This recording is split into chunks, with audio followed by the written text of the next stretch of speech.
et bienvenue dans cette troisième partie de la nuit 03. Dans cette partie, je vais faire quelque chose d'entièrement nouveau pour moi, quelque chose que tout Internet a fait, quelque chose que tous les youtubeurs ont fait pour fêter quelque chose de spécial. Je vais faire une FAQ. Bon bah c'est parti. Une question de Tahitien Créatif qui est: pourquoi faire des vidéos sur YouTube, quel est ton objectif?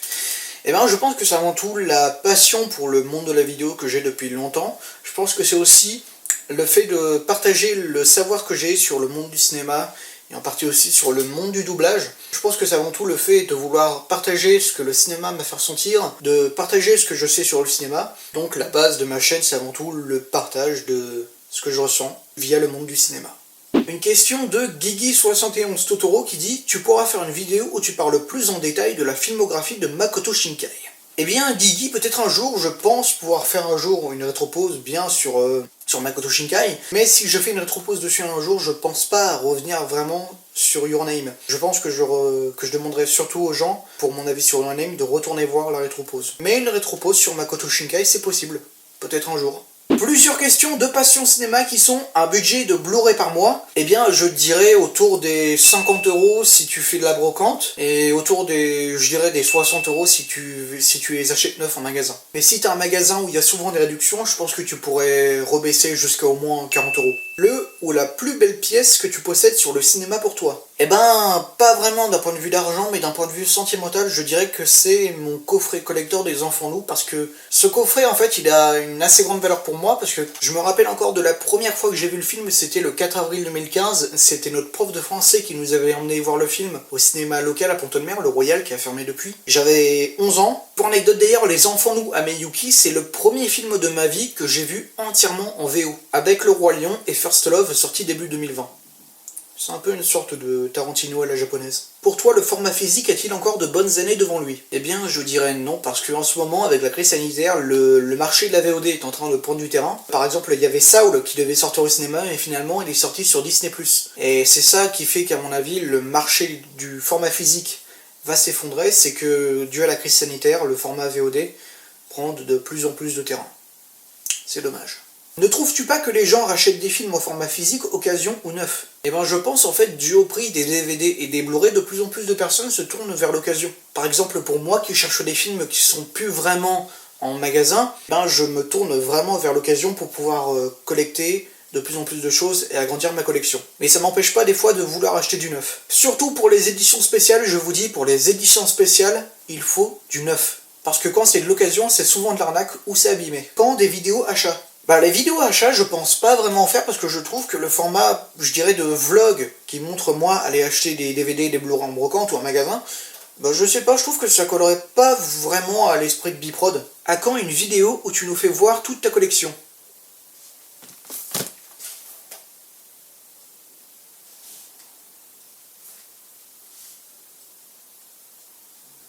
Je peux pas faire mieux.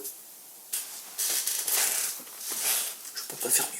Pourquoi t'es-tu lancé sur YouTube? Bah comme je l'ai dit plus tôt, c'est surtout le partage de ma passion et de ce que je connais sur le monde du cinéma. Vas-tu reparler d'autres films japonais connus ou inconnus? Bah connus forcément, mais des films d'animation japonais inconnus, à part quelques-uns, je trouve pas vraiment qu'il y ait de films d'animation japonais inconnus. Il y en a qui à mon sens sont un peu oubliés, mais pour moi il n'y a pas vraiment de films d'animation japonais méconnus. À part quelques-uns bien sûr, après je peux pas tout savoir. Quels sont tes projets si ce n'est pas trop indiscret? Alors en ce moment, pour ce qui est des projets, je suis un peu à la ramasse, mais je bosse sur une rétropause Retour vers le futur, et il serait possible qu'un jour débarque une certaine rétropause Loup 3. Ah, j'ai oublié, pourquoi tu fais des vidéos aussi géniales? Je sais pas, je comprends rien.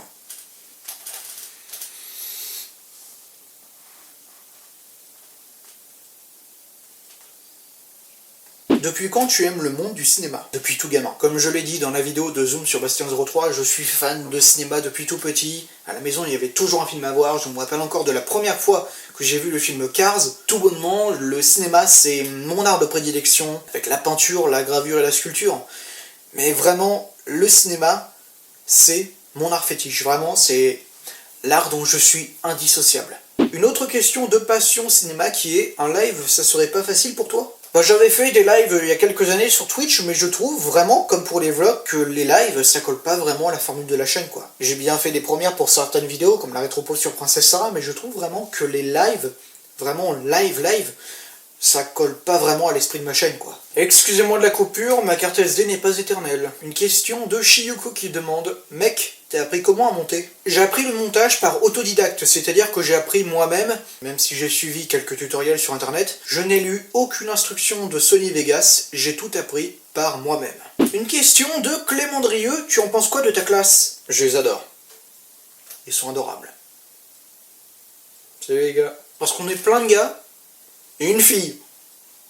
On est devenus les schtroumpfs. Une question de PanewZ, comment tu trouves tes idées de vidéos? Les idées de vidéos, par exemple les rétropauses, je vais pas me le cacher, j'ai un peu piqué le concept des pourquoi j'ai raison ou vous avez tort. Les idées de vidéos, je les tire les plus souvent de trucs que je connaissais depuis l'enfance et auxquels je me suis replongé, par exemple Emily Jolie et Lou. Et pourquoi pas, comme future vidéo, une rétropause sur Cars. Je dis ça, je dis rien. Une question de ITX Snix, que fais-tu comme étude? Alors pour que vous suiviez bien, je vais faire un récapitulatif des diplômes que j'ai eu dans ma vie. En CM1, j'ai eu le B2I, en 3ème, j'ai eu mon brevet. En 2020, avec le contrôle continu, j'ai eu un CAP d'électricien. Et là, au moment où j'enregistre, je suis en première pour avoir un bac pro Mélec. Pour vous donner une idée, comme j'ai eu un CAP d'électricien, j'ai débouché directement sur la première Mélec. Ce qui fait qu'au lieu de faire 3 ans de Mélec, je fais que 2 ans. Tu utilises quoi comme caméra? J'ai utilisé beaucoup de caméras, j'ai utilisé d'abord un PC Asus, un Xperia Z2, un Huawei Y6, un Samsung et maintenant j'utilise un Lumix FZ100, que vous pouvez pas voir peut-être, sauf si je fais cette manip que vous connaissez tous. D'ailleurs ça c'est le Note 8 Pro que j'utilise quelquefois. Un placement de produit! Une question de 77 octoputé qui demande « Sais-tu quand sortira le tome 2 ou as-tu des informations ?» Bah je pense que comme Sonata est sorti fin 2020, je pense qu'il va y avoir un rythme de tous les 2 ans, ce qui fait qu'en gros à mon avis, le prochain tome sortirait d'ici fin 2022.